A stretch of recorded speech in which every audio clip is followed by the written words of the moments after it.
This is Stuart Cameron with a look at yesterday's rugby from the Borders, and in the top-of-the-table clash at Golden Acre, Heriots beat Melrose 30-17 to reduce the gap from 7 points to 2, but Melrose still head the list. They scored 2 tries from Damien Hoyland with his 8th of the season and Nick Bevan.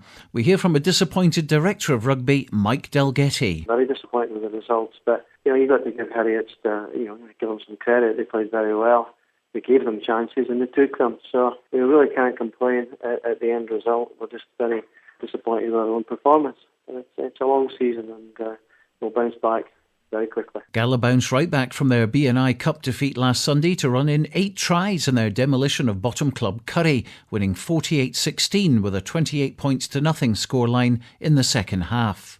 Craig Robertson and Grant Somerville both got a brace, Peter Palapoy, Craig Dodds, Ewan Scott and a penalty try, accounting for the others. The result keeps them in 3rd place, but they've got 2 games in hand. Gala boss, George Graham. Yeah, very, very satisfying. Obviously it's been quite a tough and torrid couple of weeks, especially the last week, but the whole experience has been good. We've galvanised the team as a group of players, and we know we need to try and aspire to. It was absolutely massive that we came here and got a win first and foremost, but then try and get the bonus points so we can try and stay with the leaders, with Heriots and Melrose, who are sitting above us. Albeit we've got 2 games in hand, we still need to continue to improve. And I think we've done that today. It was a sluggish first half, but second half I thought we were very clinical when we put them away. It was fairly strange because we'd scored 4 tries, but we're only sitting on 20 because we never converted any. I mean, they were sitting in 16, so we were only home and dry, although we got the bonus point. The game wasn't won at that stage.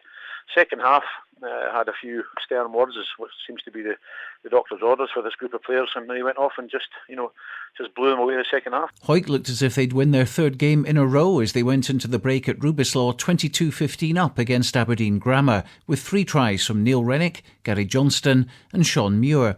But they couldn't add to that total in the second period, and Aberdeen went on to win 34-22 and deny the Greens any league points at all. Hawick head coach Phil Leck. We started reasonably slowly again, gave them a start and came back at it and started putting some stuff together. It worked well and we clawed the score back and we were doing really, really well. But if you don't make your first up tackles, then you don't fit the game, and we didn't deserve to win the game because of that today. We scored some good tries, but not enough to take anything out of the game.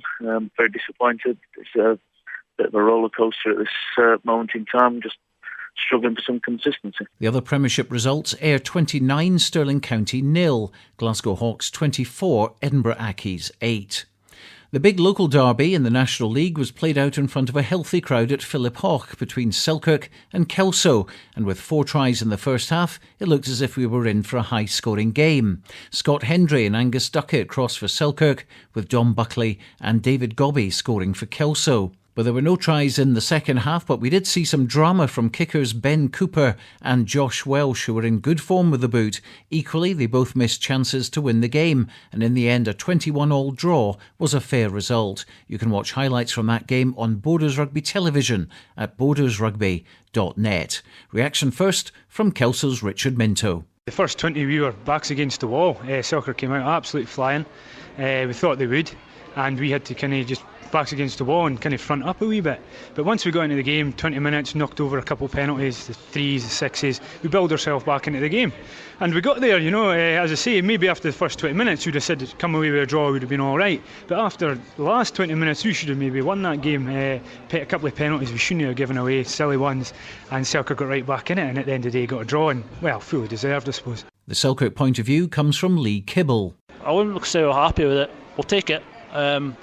I know last week it was a brilliant force display, and it was today, the first 20 minutes. And again, credit to Kelso, they came right back at us. Typical Border derby. Peebles ran Watsonians close but went down 18-9 at home, with Greg Rayburn scoring 3 penalties. Boroughmuir came close to losing their unbeaten record to lowly Hillhead Jordan Hill, but made it 10 out of 10 with a 25-24 victory, while Dundee won at Biggar 39-6 and Stumell beat GHA 34-28. In Championship B, Jed Forest lost their unbeaten record but came mighty close at top of the table Howe of Fife, losing 19-16. Sean Goodfellow scored Jed's only try, with Chris Laidlaw kicking the rest. Hawick YM lost 19-17 at home to Aberdeenshire, Glenn Desport going over for the Redskins' only touchdown and Matty Douglas landing 4 penalty goals. And now the classified results of the other matches. RBS East League 1, Duns 10, Hawick Lundeen 19. Hawick Harlequins 10, Preston Lodge 108. Langham 7, RHC 72. The East League 2, Berwick 53, Leith 7. Earlston 30, Pennycook 15. East League 3, Gala YM 24, Liberton 8. And St Boswell 72, Walkerburn 5. In the RBS Reserve League 1, Aberdeen 22, Selkirk 24. Heriots 33, Melrose Storm 36. Stewart's Melville 11, Gala 40. In the RBS Reserve League 2, it ended Curry 32, Kelso 21. Finally, a look at the Borders rugby rankings, as most sides have gone into the second half of the league season. Melrose and Jed Forest are joint top of the most league points list on 38. Melrose have scored most tries with 39, but Jed, Gala and Selkirk are all on 36. Melrose also have the best attack, having scored 305 points so far in the league, ahead of Selkirk on 298, while Jed Forest are way ahead in the defence rankings, having conceded just 109 points in their 9 games so far.